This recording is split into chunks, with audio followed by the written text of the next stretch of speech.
Hi chemists! Hopefully if you're joining us for this video, you have your lab and yourself set up safely and you're ready to go. If not, take a minute to go watch our Stop Safety Time video. We're going to learn how to use a few common science tools together. They're tools chemists use a lot, and we will need to know the proper way to use them before we can conduct our experiments. What's a scientist without their super cool tools, right?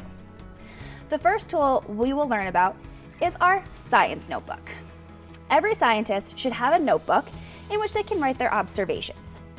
When we conduct our experiments, we want to know what went right and what went wrong, and make sure we're collecting accurate data. So we make notes at every step. I have an idea. Why don't we test out our science notebooks while we learn about our tools? We can write down our observations or draw them.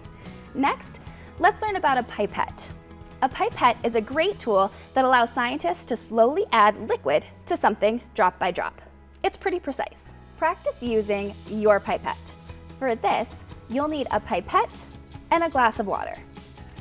You don't need too much water since this is just a practice. Hold your pipette over the cup like this. Squeeze the bulb of the pipette. Keep squeezing the bulb and place the tip of the pipette into the water and let go. You should now see some water has rushed into the pipette. Lift your pipette. It should be full of water. Now we're going to softly squeeze the bulb again to see if we can get just a little bit of water to come out of the tip and drop into our water again. I'm going to squeeze really gently and see if I can get one droplet at a time.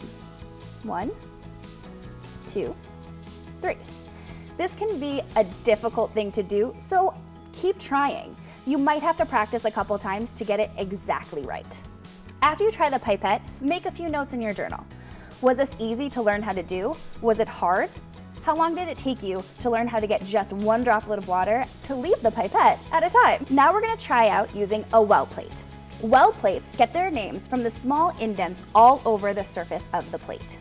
Those small holes are called wells. A well plate can be used for all sorts of scientific experiments. For example, biologists use them to learn about cells. Chemists use well plates to mix substances in small amounts, like the little drops you measured with your pipette. That's how we're going to use the well plate today. I have a little bit of baking soda here as well, and a popsicle stick. I'm going to practice scooping my baking soda with my popsicle stick and see if I can get it into my well plate. I made a little bit of a mess. That's okay. You might have to try scooping a couple times.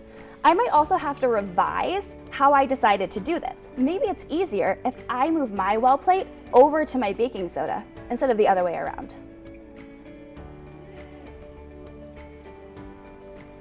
Now that you've practiced a few times, make a few notes in your science journal. Was it easy? Did you spill? I definitely did. I have a great idea.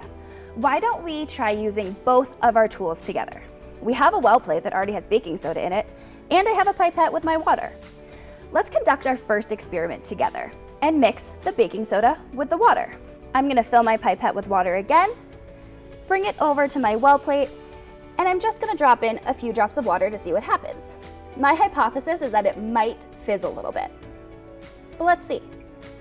I put in 7 drops of water, and it looks like my hypothesis was wrong. My baking soda just turned wet.